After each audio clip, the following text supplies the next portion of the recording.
If you're planning on coming to Korea, one of the questions you might be asking yourself is, should I learn the language? Is it really important? Do I need to learn Korean? And the short answer is yes, you do. Especially if you're going to be here for a year or over 6 months. Last year when I was planning on coming to Korea, I had that question too. How important is it to learn Korean?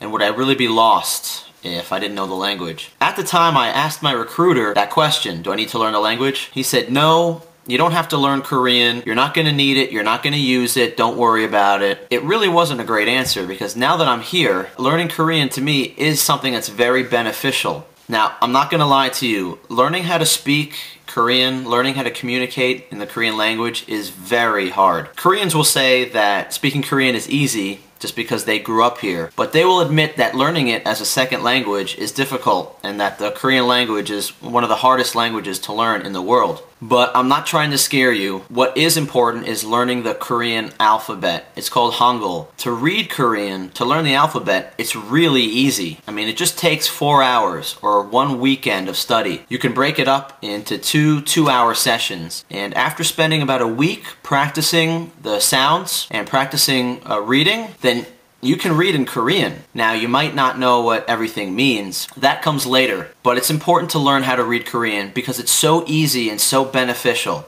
It's a lot different than learning English.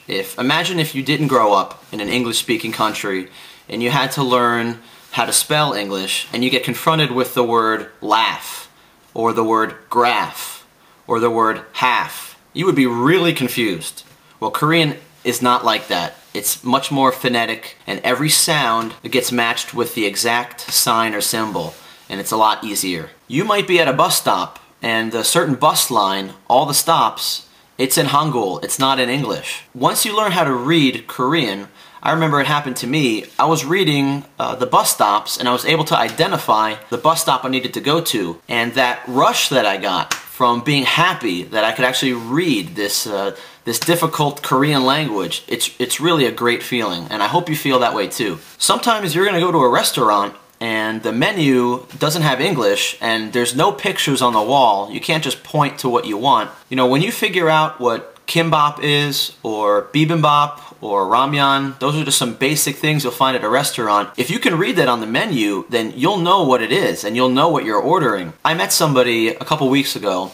He told me he's living in Gwangju for 3 years, over 3 years, and he still can't read Korean. I think that's really bad. If you're gonna live somewhere for more than a year, and everybody would tell you that learning Hangul is easy, to not spend 1 weekend just to take care of that and to learn Hangul so that you can read all the signs. Everywhere you go, you're gonna see Hangul, you're gonna see Korean writing everywhere.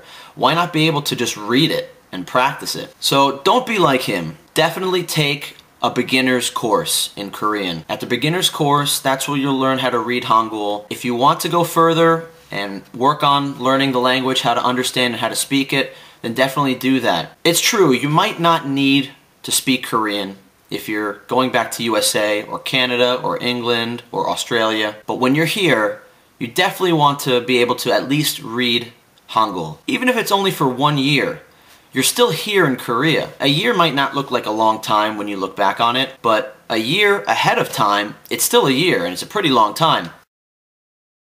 Another benefit of taking a Korean course is it gets you out of your apartment and you have the ability to meet other people, maybe meet foreigners like yourself that are just learning the language. You can share your experiences with them. You go out to lunch or go out to dinner with them, and maybe they can show you things around town that they discovered that you didn't know about yet. It's a good way to be social too and meet people. If you're coming to Korea, even if it's only for a year, are you really going to live that life where you don't hang out with Korean people and you only take comfort with hanging out with other people that speak English and hanging out at places where you don't have to know any Korean? I can understand being like that the first month you get here. Not really comfortable, you're a little bit homesick, you don't know what anything says, you don't know about the food, but after a while, you really should get involved with the culture. And part of that is learning the Korean language, at least how to read it. Also, when you make friends with Koreans, they might tolerate the fact that you don't speak Korean and you can't read Korean, but they will gain a lot more respect for you and admiration if you show them that you're trying and you show them that you can speak and you can read a little bit.